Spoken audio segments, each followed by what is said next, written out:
Forensic psychiatrist Dr. Michael Stone has traveled to Truth or Consequences, New Mexico. He joins Detective Rich Liebesser to visit the home of one of the most notorious torture criminals, David Parker Ray. Police discover Ray's secret, deviant world after a woman escapes from his home, wearing only a metal collar and a broken chain. When police enter David Parker Ray's home, they discover a room used for extreme bondage and domination. It is just the beginning. Police enter the truck trailer he parks next to his house, a structure he calls the toy box.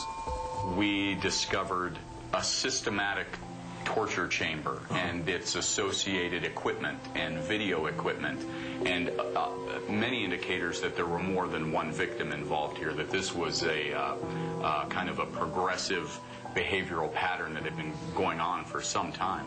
David Parker Ray had turned a trailer into a laboratory to inflict pain on his human captives, soundproofed to muffle any cries for help.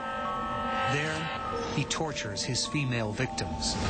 A gynecological chair has been rigged with restraints.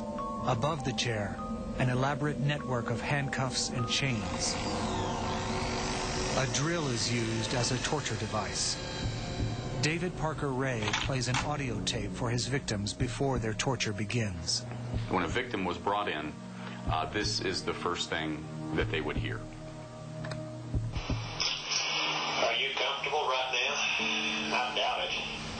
Wrists and ankles chained, gagged, probably blindfolded. You are disoriented and scared too, I would imagine. You are obviously here against your will. Totally helpless.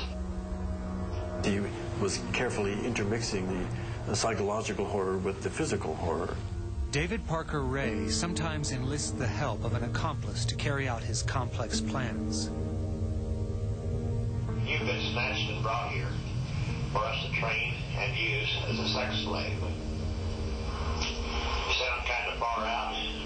Well, I suppose it is to the uninitiated, but we do it all the time. On the wall is a paper that shows how David Parker Ray sees his victims. He calls them packages. These are diagrams that he drew, that he designed, and he was, he appears to be very proud of them. This to me is another example of premeditation, and a very unusual kind of premeditation that smacks both of the grandiosity of the man and the diabolical nature of the crime.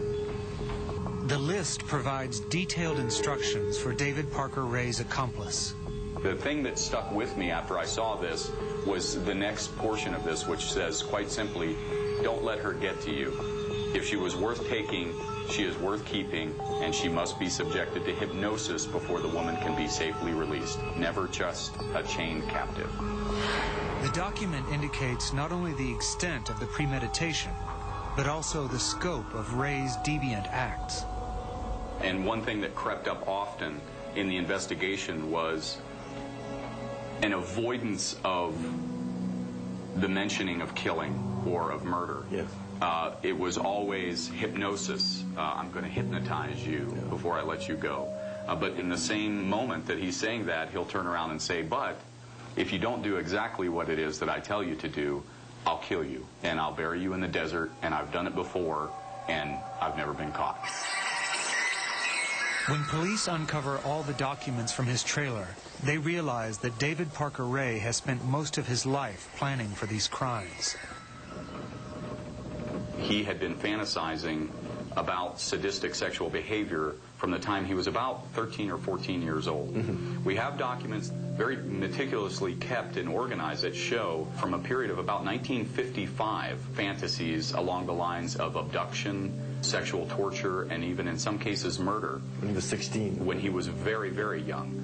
Yeah. David Parker Ray exhibits the characteristics of a true sexual sadist. There would be specific sexual interests as a component of that he would have well-developed techniques to carry out this behavior, and that it was almost all fantasy-driven.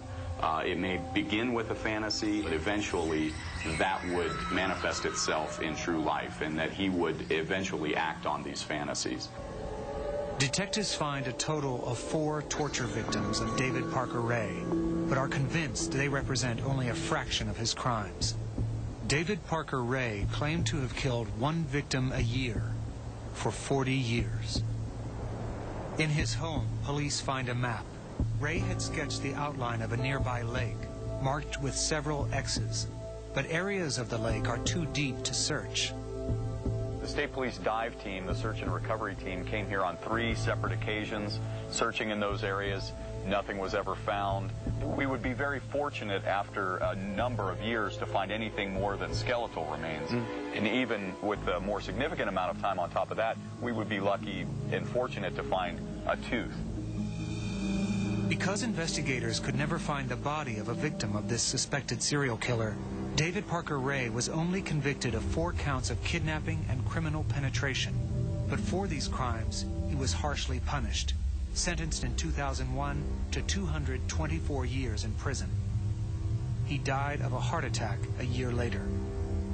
To this day, Detective Rich Liebesser is convinced that somewhere near Truth or Consequences, New Mexico, lie the remains of more victims of David Parker Ray.